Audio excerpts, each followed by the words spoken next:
আমার সমস্ত হৃদয়, সমস্ত অনুভূতি, সমস্ত স্বপ্ন তোমার হাতে তুলে দিয়েছিলাম।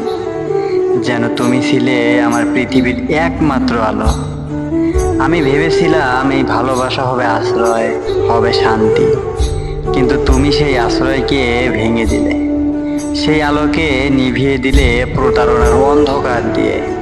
আজ আমার অন্তরে যেন ক্ষতবিক্ষত এক যুদ্ধক্ষেত্র, যেখানে প্রতিটি স্পন্দনে ব্যথার ঢেউ ওঠে। মনে হয় কোনো এক বিষাক্ত তীর নিঃশব্দে এসে আমার হৃদয়ে বিঁধে গেছে, আর তার বিষ ধীরে ধীরে আমার সমস্ত অস্তিত্বে ছড়িয়ে পড়েছে। শ্বাস নিলেও কষ্ট, শ্বাস ফেললেও কষ্ট, যেন বেঁচে থাকাটাই একটা দহন।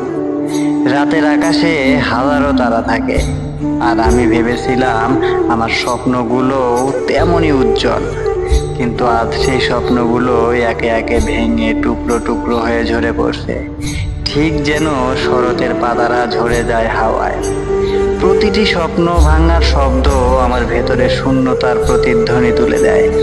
যে দিনগুলো একসময় সোনালি আলোয় ভরা ছিল, সেখানে হাসি ছিল, কথা ছিল, নিঃশব্দ বোঝাপড়া ছিল, আজ সেগুলো কেবলই অতীতের ধুলো মাখা পৃষ্ঠা। আমি যখন চোখ বন্ধ করি, সেই স্মৃতিগুলো আসে, কিন্তু সান্ত্বনা দেয় না, বরং চোখ ভিজিয়ে দেয়, বুক কাঁপিয়ে দেয়। হয়তো এই লেখা আমার জীবনের ডায়েরির এক অমোচনীয় অধ্যায়, যেখানে ভালোবাসার বিনিময়ে পেয়েছি কষ্টের আগুন, আর সেই আগুন ধীরে ধীরে আমাকে পুড়িয়ে দিচ্ছে, তিলে তিলে শেষ করে দিচ্ছে হৃদয়। তবুও আমি লিখে রাখছি, যেন একদিন এই দহন আমার জীবনের সাক্ষ্য হয়ে থাকে যে আমি ভালোবেসেছিলাম নিঃস্বার্থভাবে।